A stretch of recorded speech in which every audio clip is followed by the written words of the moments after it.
देखो भाई बात सुनो, इन्होंने जो कमिटमेंट किए सरकार ने कि बीजेपी जब सरकार के अंदर आएगी तो लैंड फॉर लैंड, कि ज़मीन के बदले ज़मीन, ये कांग्रेस टाइम के समय में हुआ था, ज़मीन कहीं बाहर ले लेते और जयपुर में उसके बदले बड़ी ज़मीन, महंगी ज़मीन ले लेते, या शहर के बाहर गांव की ज़मीन और शहर के अंदर नगर परिषद और नगर निगम में अच्छी ज़मीन है।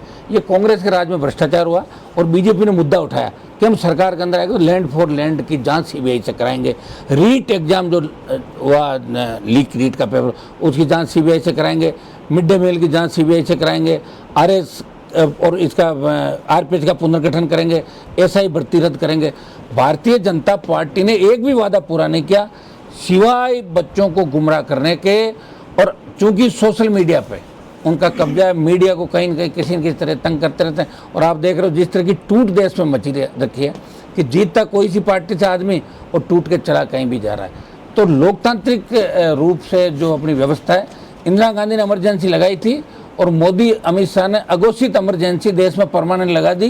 जो भी इनके साथ खिलाफ बोलेगा ईडी सीबीआई जाएगी और उसको दल बदलवा देते हैं। आप देखिए जिस तरह टीएमसी की टूट हुई, जिस तरह शिवसेना टूटी, और भी डोरे डाल रहे हैं कई दलों पे कि इनका मेन मकसद तो ये चंद्रबाबू नायडू और नीतीश कुमार के जो साथी इनको समर्थन दे रहे हैं, कम से कम उतनी संख्या हम लोग कर लें। ये बीजेपी का एजेंडा है। पेट्रोल डीजल कितना महंगा बिक रहा है देश के अंदर, टोल कितना देना पड़ रहा है, आम आदमी की कोई नहीं सुन रहा है। मैं कह रहा हूँ आम आदमी अगर तकलीफ के अंदर हो उसकी कोई नहीं सुनेंगे। और खुद के हित और स्वार्थ के लिए नेता अपना अपना व्यापार बढ़ा रहे हैं और राजनीति के अंदर व्यापार के लिए नेता आ रहे हैं। मेरा ये आरोप है नेताओं पे भी कि वो राजनीति के अंदर व्यापारी बन के आ रहे हैं और बहुत कम नेता रह गए जो सड़क पे सत्ता छोड़ के लड़ाई लड़ रहे हैं। ये बहुत बड़ा दुर्भाग्य राजस्थान का। और इसीलिए राजस्थान के अंदर कहीं न कहीं तीसरे मोर्चे की मजबूत थर्ड फ्रंटियर बने आवश्यकता। राजस्थान के अंदर 18 के अंदर एक बार समीकरण बना था, लेकिन डॉक्टर किरोड़लाल जी और घनश्याम जी और हम तीनों वो अलग अलग चले गए और मैं लड़ता रहा, तो 3 ही एमएलए हमारा है। तो अब ये 28 के अंदर राजस्थान का नौजवान चाहता है कि हम बदलाव करें। और राजस्थान के अंदर जो घटनाएं दिनों दिन होती जा रही है, यहाँ कोई धनीधोरी नहीं राजस्थान का। ये तारपुरा हवाई पट्टी कहाँ आवश्यकता पड़ गई इतने, ये बाद में बैठ के बात करके भी कर सकते थे। इसमें जो ग्रामीण संघर्ष करें मैं उनके साथ हूँ। निश्चित रूप से गांव उजड़ जाएंगे और अभी इनकी इतनी आवश्यकता नहीं है जितना सरकार हल्ला करे। अभी भैराना धाम के अंदर आप बताओ 800 बीघा लैंड सिर्फ वहाँ के कुछ बीजेपी के नेताओं को ओब्लाइज करने के लिए 800 बीघा लैंड दे दी, सारा जंगल काट दिया। कौन कर रहा है लड़ाई? लड़ाई करता हो तो आपको एक ही आदमी नज़र आ रहा है जिसकी विधानसभा में सीट नहीं, और खुद वो दिल्ली के अंदर बैठा है जिसे दोनों पार्टियां पसंद नहीं करती, लेकिन फिर भी वो भारतीय जनता पार्टी के खिलाफ वोट डाल रहा है और हमेशा विपक्ष की भूमिका निभा रहा है। सीकर के अंदर आपकी जो टूटी सड़कें, शिक्षा नगरी की, जो सीकर का डेवलपमेंट होना चाहिए, जो रेवेन्यू सीकर से मिल रहा है सरकार को, डेवलपमेंट सीकर के नेता नहीं करा पा रहे हैं, चाहे कांग्रेस की सरकार रही चाहे भाजपा की सरकार रही। दूसरा आपका कोचिंग संस्थाएँ, लगातार विद्यार्थियों की संख्या बढ़ रही है, लेकिन सुविधा वो सब पैसा कमाने के तरफ ध्यान ज़्यादा दे रहे हैं। सुविधाएं ज़्यादा से ज़्यादा बच्चों को मिले। हम कोचिंग जो चला रहे हैं उनके खिलाफ नहीं है, लेकिन कोचिंग संस्थाओं को आर्थिक अपना ध्यान रखने के साथ साथ बच्चों के फ्यूचर का भी ध्यान रखना चाहिए, क्योंकि माँ बाप अपने बच्चों को इनके भरोसे भेजते हैं। माँ बाप के बाद अगर बच्चे का निर्माण करता है ज़िंदगी का तो गुरु करता है। तो इन कोचिंग संस्थाओं से मेरा आग्रह रहेगा कि आप किसी तरह का इन्वॉल्वमेंट आप लोगों का नहीं आए, और पॉलिटिक्स से दूर भी रहना चाहिए लोगों को। लेकिन अब सारे तो नहीं रह पाते, घुस जाते हैं लोग इधर उधर। मादक पदार्थों का बढ़ता प्रभाव यहाँ सीकर से, अब आपके यहाँ एमडी इसमें का कम है, नागौर, जोधपुर, बाड़मेर, सिंथेटिक बड़ी बड़ी फैक्ट्रियाँ पकड़ी जा रही है। देखिए इसकी जब तक आप जहाँ उत्पादन हो रहा है फैक्ट्रियाँ, उस नशे के अगर कमर नहीं तोड़ोगे, उन लोगों को अगर नहीं करोगे तो नई युवा पीढ़ी बिल्कुल नशे के अंदर। पंजाब के बाद राजस्थान 2nd नंबर नशा इस देश के अंदर राजस्थान के अंदर हो रहा है। जल जीवन मिशन की जो योजना है इसके अंदर भारी भ्रष्टाचार, और कई जगह आपने गांव के गांव खोद दिए, वहाँ पे सड़क नहीं बना रहा, वहाँ पे सीसी बनी तोड़ दी। जल जीवन मिशन में जैसे महेश जोशी को डाला जेल के अंदर, सुबोध अग्रवाल है, तो ये 2 ही थोड़ी थे, 150 हो रहे, उनको क्यों नहीं पकड़ रहे? एक तो कोई आपका मुंडा बानसूर का विधायक है, उसके भाई का ही नाम हमारा बीजेपी के, इसलिए उसको कोशिश करेंगे उसको कैसे बचाएं। देखिए जब व्यवस्था जाति आधार पर चलने लग जाती है, जब हम लोग ये कहते हैं कि ये तो मेरी जाति का है इसको मत पकड़ो, ये उस जाति का उसको पकड़ लो, तो फिर व्यवस्था खराब होगी। यही हाल राजस्थान के अंदर हो रहे हैं। आपका यमुना नहर का पानी का मुद्दा सीकर झुंझुनू के अंदर लंबे समय से चल रहा है, इसका प्रयास हम लोग कर रहे हैं, आगे भी करेंगे। और दूसरे जितने भी शेखावटी अंचल के मामले उसके अंदर हनुमान बेनीवाल का लगाव शेखावाटी अंचल से हमेशा रहा। आगे भी जहाँ भी आवश्यकता पड़ी मुझे याद किया, मैं वहाँ गया, और मुझे याद नहीं भी किया गया और कोई घटना घटित राजस्थान के किसी कोने के अंदर हो गई तो सोशल फोरम के माध्यम से हमने उस मामले को उठाया। हमारी आरएलपी की जो टीम है यहाँ की, जिले की टीम और संभाग की टीम, ये मजबूती के साथ राष्ट्रीय लोकतांत्रिक पार्टी को मजबूत करने के लिए लगी है। और सबसे ज़्यादा नौजवान शेखावाटी अंचल से आरएलपी पार्टी से जुड़ रहा है। ये हमारे लिए बहुत खुशी की बात है, क्योंकि आप देखिए एक बदलाव नौजवान ही करेगा। 1857 की क्रांति या उसके बाद की जो भी क्रांतियाँ देश के अंदर हुई, उसमें सारे जवान थे, 23-25। भगत सिंह जी भी 23 साल के थे। तो इस बार राजस्थान के जवानों ने ठान लिया कि दोनों कांग्रेस बीजेपी के लोग ठग है, और इन ठगों को घर पर बिठा के हमारी खुद की सरकार नौजवान चाहता बने, जहाँ कोई पेपर लीक नहीं हो, जहाँ किसी भाई बहन को आत्महत्या नहीं करनी पड़े, बेरोजगार से तंग आके किसान को आत्महत्या नहीं करनी पड़े, और अपराध जो सर चढ़ के बोल रहा है, बहन बेटियाँ हमारी सुरक्षित नहीं। यहाँ हम ऐसी व्यवस्था चाहते हैं कि बहन बेटियों की तरफ आंख निकाल के भी राजस्थान का अंदर देखे। राजस्थान बर्बाद हो गया, गहलोत वसुंधरा के गठबंधन, और अब भजन लाल जी जिनको समझ नहीं है, उसके कारण से राजस्थान बर्बादी की ओर है। और दिल्ली वालों को मुझे लगता है कि अभी राजस्थान की जल्दी नहीं है, वो सोच रहे हैं अगली साल ठीक करेंगे, तब तक तो राजस्थान रसातल के अंदर चला जाएगा। कौन चिंता करेगा उस राजस्थान की?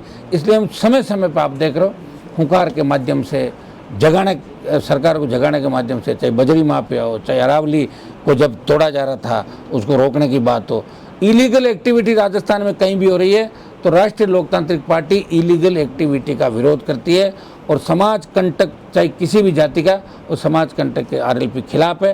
और किसान विरोधी ताकतें जो भी राजस्थान के अंदर है, उनके हम मजबूती के साथ किसान विरोधी ताकतों के खिलाफ हम आपको लड़ते हुए नजर आ रहे हैं। सर, नीट की आपने बात की, सीकर में 2 छात्रों ने सुसाइड कर लिया। कांग्रेस आरएलपी कोई सा भी विपक्ष हो, जो संघर्ष होना चाहिए था वो हुआ नहीं। कर रहे हैं, संघर्ष ही कर रहे हैं हम लोग। तो सुनो, कांग्रेस वाले क्या कि एक आध छोटा मोटा 2-3 हज़ार लोग इकट्ठे होकर और ऐसे करके और अपना जचा लेते हैं मामला। हम तो संघर्ष ही कर रहे हैं परमानेंट, और संघर्ष करेंगे। ये संघर्ष ही और क्या अभी कर रहे हैं, संघर्ष सड़क पर दिख रहा है आपको। नीट रद्द कर दी और ये बहुत बड़ी विडम्बना है। लेकिन मेरा एक सवाल है कि नीट चूँकि देश की केंद्र सरकार नीट कराती है, उससे पहले अपने पीएमटी वगैरह होते थे, तो जब देश से संभल नहीं रहा है, एनटीए जो नहीं संभाल पा रहा, उसके अंदर जिस तरह के लोग लगे हुए हैं, जो आरोप प्रत्यारोप हुए, निश्चित रूप से उसकी छवि और साख गिरी है। और बच्चे डिप्रेशन में इसलिए आ जाते हैं कि लंबी चौड़ी तैयारी के बाद बच्चे अपने ग्रुप में बैठ के, जब ग्रुप वाले बात करते हैं, बच्चे अपने ग्रुप में डिस्कस करते हैं। आज अपने बड़ों से डिस्कस करें तो डिप्रेशन में नहीं आएंगे। तो मैं माता पिता और तमाम लोगों से ये भी निवेदन करूँगा कि अपने बच्चे जो नीट के अंदर सेलेक्ट हो रहे थे, अगर किसी कारणवश उनको दिक्कत, आप उनको मोटिवेशन दें। डॉक्टर बनना ही सब कुछ नहीं है। मैं सत्ता छोड़ के घूम रहा हूँ, मेरा जो थैला उठाते थे वो मिनिस्टर बन गए 3-3 बार राजस्थान के। जिनको मैं टाइम नहीं देता था, वो बताओ मेरे ऊपर कह रहे हैं हनुमान जी की राजनीति खत्म कर देंगे। वो कहाँ से कर देंगे, पता ही नहीं उनको क्या है। तो कहीं न कहीं जो इस राजस्थान के अंदर यहाँ माइंड सेट लोगों का कांग्रेस बीजेपी, अब मुझे लग रहा है कि जो चेहरे हमें दिख रहे हैं, जो प्यार हमें सड़कों पर मिल रहा है, जो सर्व समाज का आशीर्वाद मिला, निश्चित रूप से राष्ट्रीय लोकतांत्रिक पार्टी राजस्थान के अंदर 28 में मजबूती के साथ एक पार्टी को तीसरे नंबर पर छोड़ देगी। या तो कांग्रेस थड़ जाएगी या भारतीय जनता पार्टी थड़ जाएगी। और शेखावाटी अंचल से जो 26 सीट शेखावाटी अंचल की है, 21 आपकी हो गई है चूरू, सीकर, झुंझुनू, और 28 जो बीकानेर की, और ये भी अंचल में जोड़ लो हमारे, तो क्योंकि सब पढ़े लिखे शेखावाटी पूरे राजस्थान में नौकरी करते हैं। तो शेखावाटी में बदलाव का मतलब है कि जयपुर की 19 सीट भी शेखावाटी से प्रभावित होगी, राजस्थान पूरा प्रभावित होगा। और शेखावाटी के अंदर जो संभावनाएं मुझे नजर आ रही है, अपने आप नौजवान लड़ रहा है। एक तो कोई बड़े नेता हमारे साथ आ जाए और लोग जुड़े, वो तो दूसरी बात होती। यहाँ तो सब लोग निस्वार्थ भाव से वो पार्टी को मजबूत करने के लिए सीकर झुंझुनू के अंदर लड़ रहे हैं, जहाँ सबसे ज़्यादा पढ़े लिखे हमारे लोग हैं और सबसे ज़्यादा सरकार की निगरानी रखते हैं। वहाँ आरएलपी बढ़ रही है। तो निश्चित रूप से आने वाला समय नौजवानों का राजस्थान में ठीक रहेगा। सर, आपने ना छात्र राजनीति से स्टार्ट किया था अपना कैरियर, और पिछले काफ़ी सालों से छात्र संघ चुनाव नहीं हो पा रहे हैं, उसके लिए आपको फिर आप इस बात को, छात्र संघ चुनाव को लेकर राजस्थान में एक ही व्यक्ति ने संघर्ष किया था, वो मैं हूँ। चाहे 9 के अंदर विधानसभा में हम गए तब करवाया, उसके बाद कराए, और अब की बार भी छात्र संघ चुनाव कराने को लेकर 1.5 महीने लगातार सारे संभागों में रैलियाँ करके। और जब मैंने जयपुर बच्चों को बुलाया तो छात्र तो 2000 आए थे, कितने 2000, छात्र क्या है कि बैठे बैठे ट्वीट कर देते हैं, उससे नहीं होता, सड़क पर लड़ना पड़ता है छात्रों को। छात्र आंदोलन नहीं करते, डर जाते हैं केस मुकदमा हो जाएगा, ये हो जाएगा, वो हो जाएगा। जब मैंने आम छात्रों की राय जानी, मैंने कहा छात्र संघ चुनाव होने चाहिए क्या? आम छात्र तो कह रहे हैं हमें तो कोई मतलब नहीं, लेकिन जो छात्र संघ अध्यक्ष बनना चाहते हैं उनकी सबकी इच्छा है, लेकिन वो लड़ाई तो मेरे से लड़वाना चाहते हैं और NSUI और ABP को मजबूत करना चाहते हैं। ये सारी चीज़ें कैसे चलेगी बताओ? लड़ाई तो हनुमान जी लड़े और हम झंडा लगाएं कांग्रेस का और झंडा लगाएं भाजपा का, ये संभव नहीं है। तो छात्रों के लिए मैंने 2 महीने मेरे पूरे, आपने देखा होगा, सरकार को झुकाया था, लेकिन वो हमारी जो रैली थी उसमें छात्र नजर नहीं आए। RLP टीम छात्रों के लिए लड़ाई लड़ी थी, हमने छात्रों को ही बिठाया, छात्र नेताओं को बिठाया, मंच पर शायद पहल किया आप लोगों ने, और हमारे पदाधिकारी नीचे बैठे थे। तो जयपुर में रैली में अगर 10, 12, 15 हज़ार ही लोग आ पाए, जिनमें 80% RLP की टीम हो, तो छात्र खुद ही छात्र संघ का चुनाव कराना चाहते हैं कि नहीं चाहते। मैं तो छात्र संघ अध्यक्ष था, मेरे समय बंद करवाए, हमने नहीं होने दिए थे। प्रयास हम हमेशा करेंगे। लोकसभा के अंदर भी छात्र संघ चुनाव को मैं लेके गया, मैंने कहा साहब ये तो स्टेट का मुद्दा है, मैंने कहा देश का मुद्दा है। दिल्ली यूनिवर्सिटी में चुनाव हो रहा, तो राजस्थान में क्यों नहीं हो रहा है? हमारे छात्र संघ के माध्यम से जो नेता निकले, निश्चित रूप से उनमें लड़ने की क्षमता है, वो कहीं कहीं बेबाक तरीके से अपनी बात को रखते हैं और यूथ के लिए लड़ते हैं। ये दुर्भाग्य है कि बीजेपी चुप बैठी है, कांग्रेस राज्य में आरोप लगाती थी। राजस्थान सरकार को छात्र संघ चुनाव कराने चाहिए, ये मेरी मांग है। और मैं चूंकि इसमें लगातार लड़ रहा हूँ, इसलिए मुझे बार बार कहने की जरूरत नहीं कि मैं बच्चा जानता राजस्थान का कि छात्र संघ चुनाव कराने के लिए सड़कों पे कौन लड़ा, किसने अपना 2 महीने का समय छात्रों को दिया, और उसके अंदर जो इनको सब ग्रुपों को साथ लगे।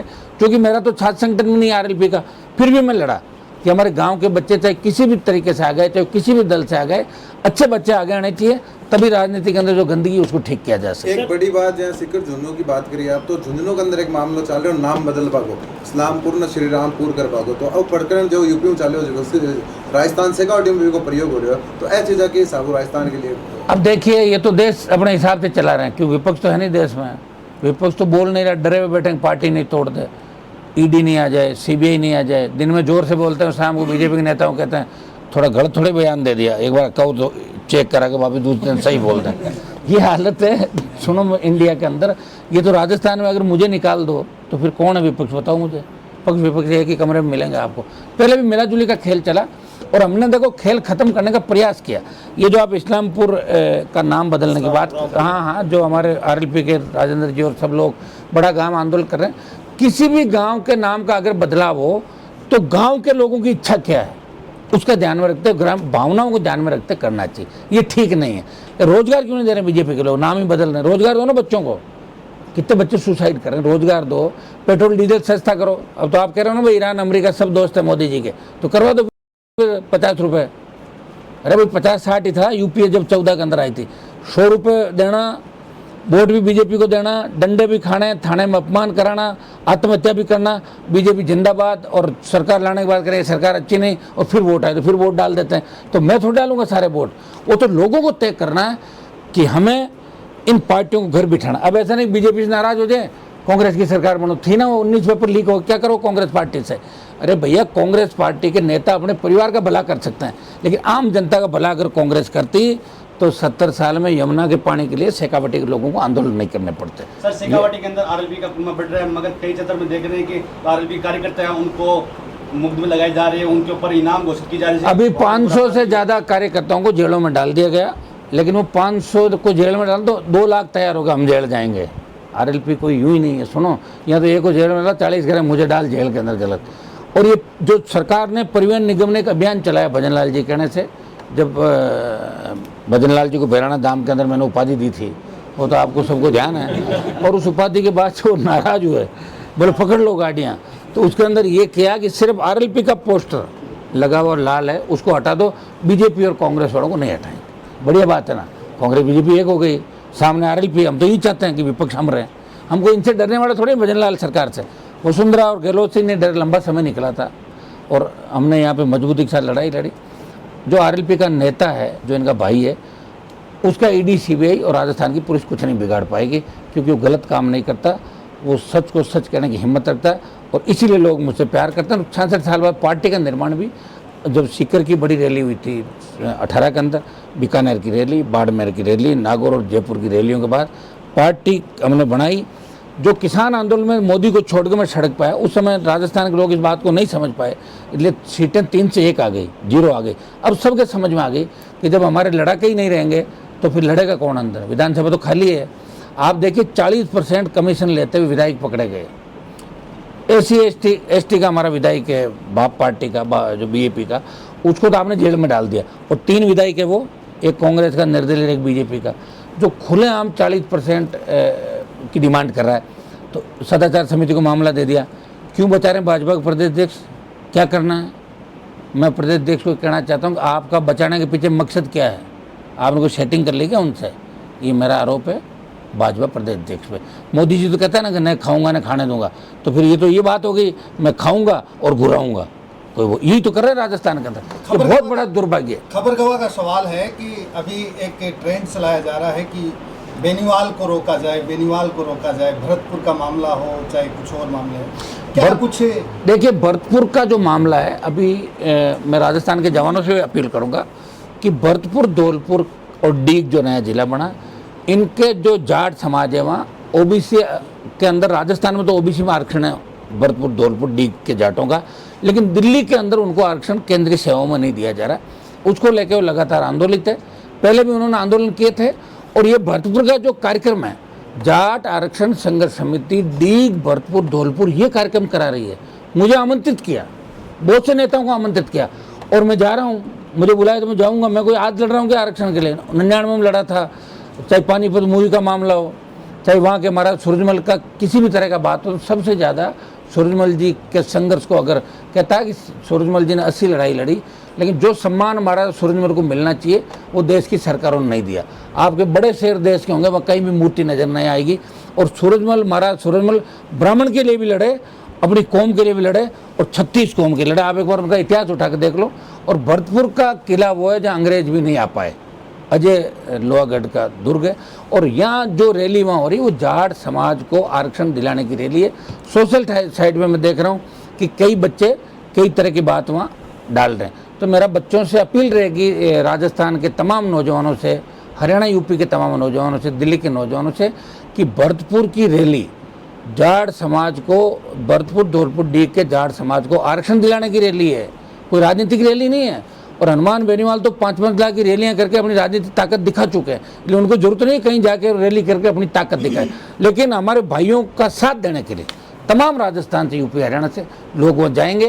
किसी तरह का विवाद नहीं, सबको बुलाया गया है। तो कोई झंडे का तो वो है नहीं रैली कि भाई एक झंडे के नीचे हो रही है। रैली तो वो करा रहे हैं जो आरक्षण संघर्ष समिति हमेशा लड़ती रही है। मुझे तो आमंत्रित किया, मैं तो मेहमान हूँ उनका, और मेहमान नवाजी वहाँ पे मेहमान के तौर पर मैं जाऊँगा। और मैं बाहर का हो ही नहीं सकता, क्योंकि सबसे ज़्यादा मामले इस देश प्रदेश के अंदर मैंने ही उठाए। किसान आंदोलन में भी बहुत से सांसद होंगे आपके देश के अंदर। यहाँ के आपके सांसद भी किसान के वोट नाम से वोट लेके गए थे, जो महाराज थे पिछली बार। इस्तीफा दिया तो नहीं उन्होंने, वो तो अभी भी वही है। चाहे BJP टिकट दे, घर आए, जीता है, उनको वहीं रहना है। उनको पता है उनके अलावा दूसरी जगह उन लोगों की है भी नहीं कहीं पे। तो भाइयों, मैं तो तब भी लड़ रहा हूँ। कोई कह रहा है हनुमान जी तो बाहर के हैं, अगर मैं ही बाहर का हूँ तो अपना कौन है उसका नाम भी बता दो, मैं दर्शन कर लूँ उस आदमी के जो अपना कहता है किसी को।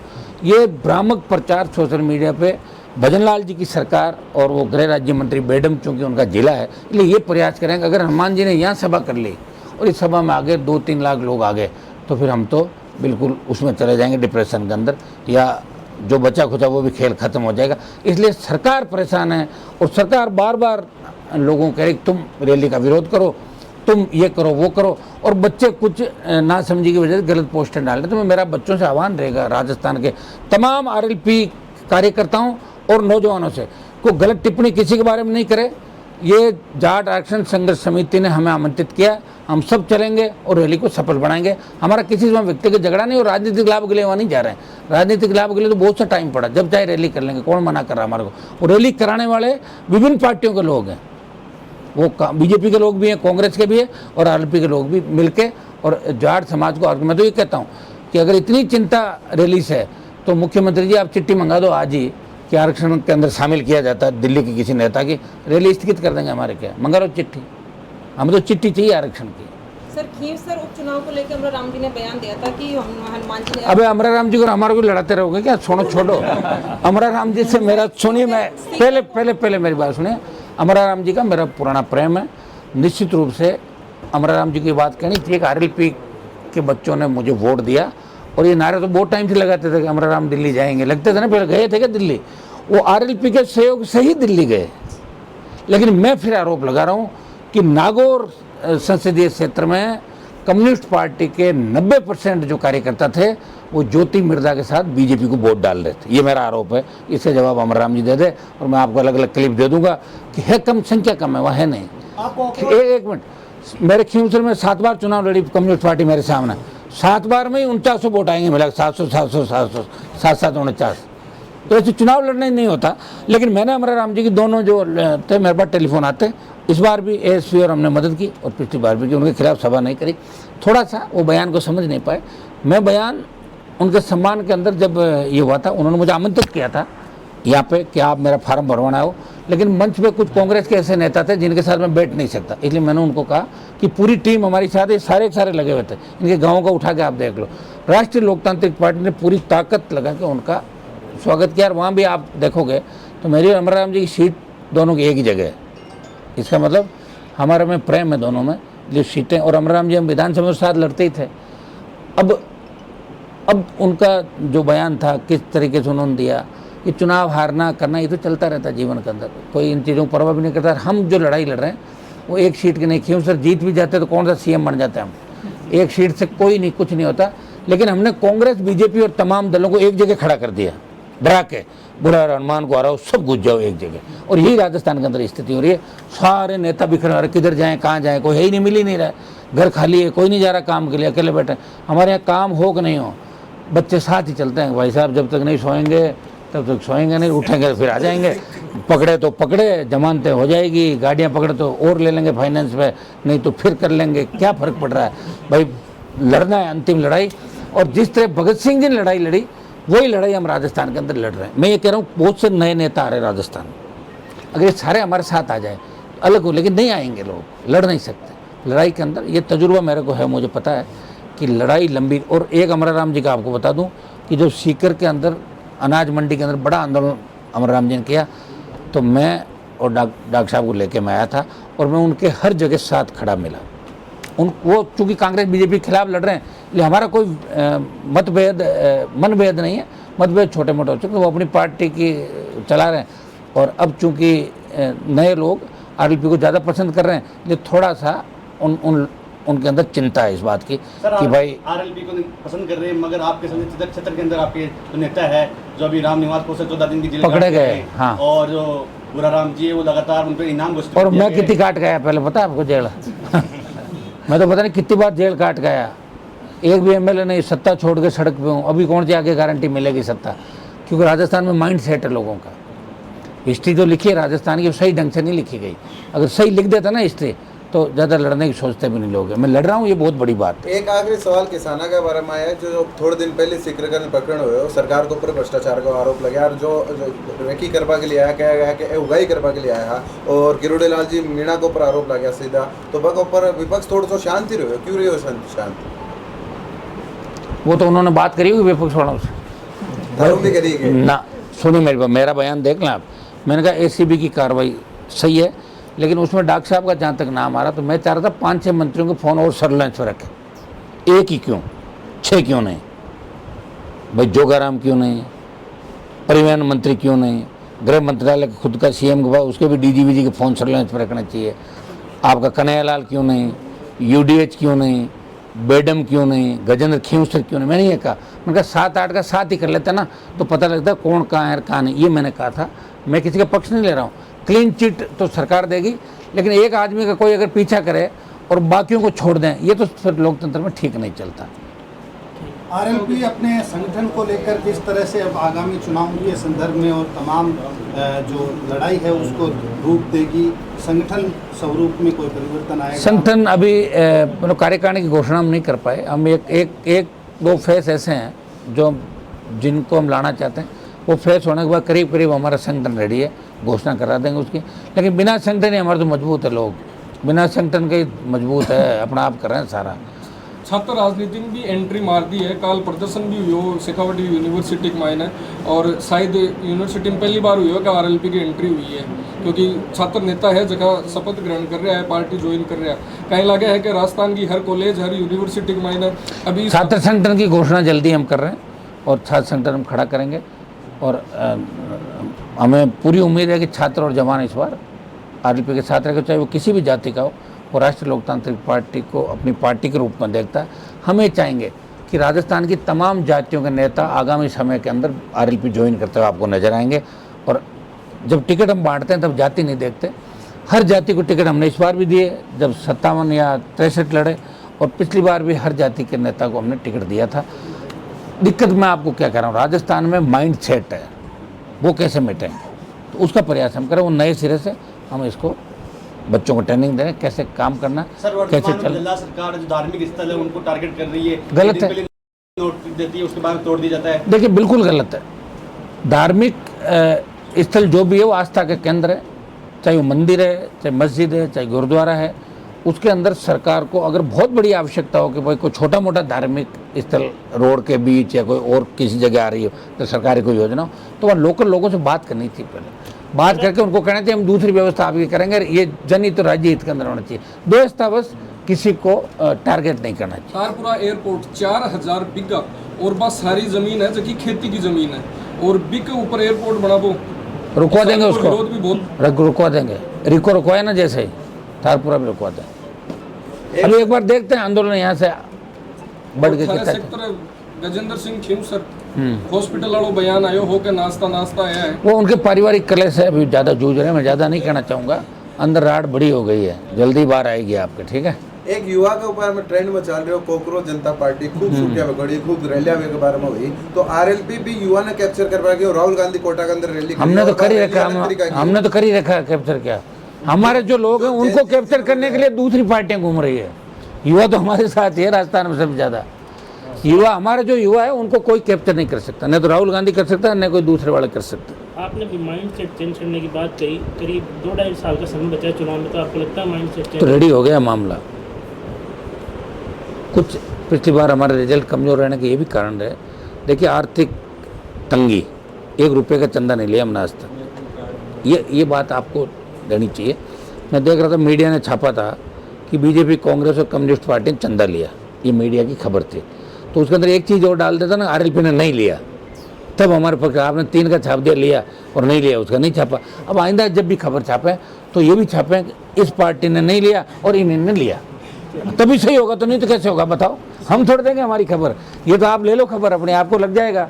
लेकिन ये आर्थिक तंगी भी बड़ा कारण रहा कि हम सीटें कम जीत पाए। और कुछ जो कैंडिडेट का मैंने आपको कहा छात्र संघ चुनाव को लेकर मेरे 2 महीने, रथ यात्रा गलत समय, कुछ ऐसे डिसीजन हुए जिनकी वजह से हम सीटें नहीं जीत पाए। अगर 1 महीना पहले मैं कैंडिडेट 10-15 डिक्लेयर कर देता, 10 सीट राजस्थान में आराम से आ जाती, 10 सीट का कोई मुद्दा नहीं था। हम पूरे राजस्थान के अंदर लड़ रहे हैं। कई लोग होते हैं एक जिले में अपना सीमित बना लेते हैं कि मेरा 10 सीटों में फोकस है। 10 पे क्यों है, हम तो हमारा तो 200 पे फोकस है, 200 फोकस है भाई। 200 बाद और चलेंगे आगे, वो यहीं थोड़ी रुकने वाले हैं। देखेंगे अगर वातावरण ठीक होगा तो उत्तर प्रदेश में लड़ाने की सोच लेंगे आरएलपी को, क्यों नहीं करेंगे। नौजवान तो चाहता है कि लड़ाका उनका कप्तान लड़ाका हो, और मेरे से लड़ाका कप्तान मुझे तो कोई दिख नहीं रहा किसी पार्टी के अंदर, बता दो अगर है तो। बिल्कुल सर, आज आप सीकर में आए हो और आज मीटिंग ले रहे हो, आज जन सुनवाई कर रहे हो। आप सीकर, आपका जो संसद क्षेत्र भी नहीं है, फिर भी जन सुनवाई कर रहे हो। अभी आप कार्यकर्ता से बात कर रहे थे, वो हमारे मुख्यमंत्री हनुमान बेनीवाल जी हैं, तो वो कहीं भी कर सकते हैं। उनका प्यार है, और इस शेखावटी अंचल का प्यार और ये राजस्थान की जनता का प्यार है ना, वो मुझे सत्ता से दूर ले जा रहा है। जब भी होता है कि सत्ता मेरे करीब है तो इनका प्यार उमड़ पड़ता, भाई साहब बना देंगे आपकी सरकार, हिम्मत रखना आ जाओ, आंदोलन हो गया, आ गया भाई आ गया, तो मैं सत्ता से दूर हो जाता हूँ। ये इनका प्यार ही है कि इनका सम्मान करता हूँ मैं तो कभी का घुस जाता है सरकार, मुझे कौन रोक रहा है। जब मैं घुस जाऊँगा तो ये कहाँ दिखेंगे, दूसरे घूम रहे हैं जो, तो मैं बेचारों को उनको बढ़िया, उनको तो माड़ा फेरनी चाहिए कि हमारा नाम चाहे इस हमारे समाज के जिन लोगों को काम राजस्थान में आज हो रहे हैं वो मेरे नाम से ही हो रहे हैं बेचारों के। साहब हनुमान जी को ये कर देंगे, वो अच्छा ठीक है तो 2 ट्रांसफ़र करा ले, साहब ये कर देंगे वो कर देंगे, हम शेखावटी संभाल लेंगे, ठीक है इनको राज्यसभा में भेज दो, तुम इनको उपराष्ट्रपति बना दो बेचारे को, इसको प्रदेश अध्यक्ष बना दो कांग्रेस, और भाग रहे हैं कांग्रेस को बना दो प्रदेश अध्यक्ष, इसको बना दो। तो मेरे नाम से समाज का तो भला हो रहा है, नुकसान कहाँ हो रहा है, तो समाज के लोगों को सोचना चाहिए। मैं तो नुकसान नहीं कर रहा हूँ, मेरा नुकसान जरूर मैं कर रहा हूँ, नहीं तो अभी 3-4 बार मंत्री बन के और बड़ा नेता होता। मिनिस्टर को अगर नेता आप मानते हो तो, और मैं मंत्रियों को नेता इसलिए नहीं मानता, मंत्री खुद के महकमे में अपना सेक्रेटरी नहीं चेंज करा। मैं बीजेपी के 2-3 मंत्रियों की पीड़ा बता सकता हूँ कि मुझे उन्होंने कहा कि आप उसको धमकवा दो कमरे में छोरे भेज के। मैंने कहा मेरा धंधा है क्या धमकवाने का? मैं ऐसा काम थोड़ी करता हूँ, किसी और नेता को पूछो जो ये काम करता हो। बोले हमारे तो सुनता ही नहीं सेक्रेटरी। अच्छा, आपकी सिक्योरिटी पहली जब जयपुर थे धरना पर बैठे आप, और भी टाइम पर सिक्योरिटी का इंटेलिजेंस को इनपुट आई और सिक्योरिटी वो तो इनपुट अभी भी है। सरकार तो ये चाहती है कुछ हो जाए, सरकार क्यों नहीं चाहेगी? अच्छा कहाँ है सरकार बताओ मुझे, सरकार है कहाँ? मुख्यमंत्री के जिस तरह बयान और जिस तरह जबान इनकी रोज फिसलती है, आतन हो गए। अभी तो आम खरबूजे की फोटो चल रही थी सीएम की, मस्त है बस। आजकल राजेंद्र गुड्डा आपकी तारीफ कर रहे हैं, अगले चुनाव में क्या साथ होंगे? एक बात बताओ मुझे, जो भी कांग्रेस बीजेपी के खिलाफ लड़ रहा है, हम ये चाहेंगे कि इस बार अंतिम लड़ाई हमारी भी 28 की। फिर को 300 साल उम्र तो है नहीं हमारी भाई, सुनो तो 28 की अंतिम लड़ाई में जो कांग्रेस बीजेपी के खिलाफ हैं, उन कोशिश हम करेंगे कि सारे लोगों को एक साथ हम करें, प्रयास कर सकते हैं। चुनाव के बाद में सॉफ्ट कॉर्नर थोड़ा देखभाल भी मिलो है राजेंद्र जी गुड्डा को, और थारे बीच का मायने नहीं, लेकिन मेरे पहले भी कोई दूरियां नहीं थी ना, कभी नहीं रही। हमारी दूरियां रही भी नहीं किसी से, और मेरी किसी से कोई व्यक्तिगत लड़ाई भी नहीं है। हम तो किसान की बात करते हैं, सच्चाई की बात करते हैं, क्रिमिनल के खिलाफ हैं। वहाँ कोई इधर उधर बात होती है तो छोटी मोटी बात हो जाती है, क्योंकि बाकी हमारा व्यक्तिगत झगड़ा किसी से भी नहीं। तो कहीं लगे हाथ बढ़ रहा है अब की बार, जगह खुद की लड़ाई खुद लड़ रहा है आरएलपी सुप्रीमो हनुमान बेनीवाल के साथ में मुबाकात। कोशिश तो मैं तो करूँगा, सुनो मैं करूँगा, लेकिन कई लोगों के दिमाग में ये बैठ जाता है कि हम तो कांग्रेस ही ज्वाइन करेंगे, बीजेपी करेंगे, तो उनके दरवाज़ों पर घूम रहे हैं और अपना वजूद ख़त्म कर रहे हैं। जो निर्दलीय जीता है, थर्ड फ्रंट से जीता, उसको थर्ड फ्रंट और निर्दलीय ही रहना चाहिए। पार्टी कार्यालयों के बाहर चक्कर लगाने लग जाओगे ना, तो फिर आपकी वैल्यू वही होगी, वहाँ लाइन में ही खड़ा रहना पड़ेगा। लाइनें लगती है वहाँ तो, कितना ही बड़ा नेता होते हैं। Thank you.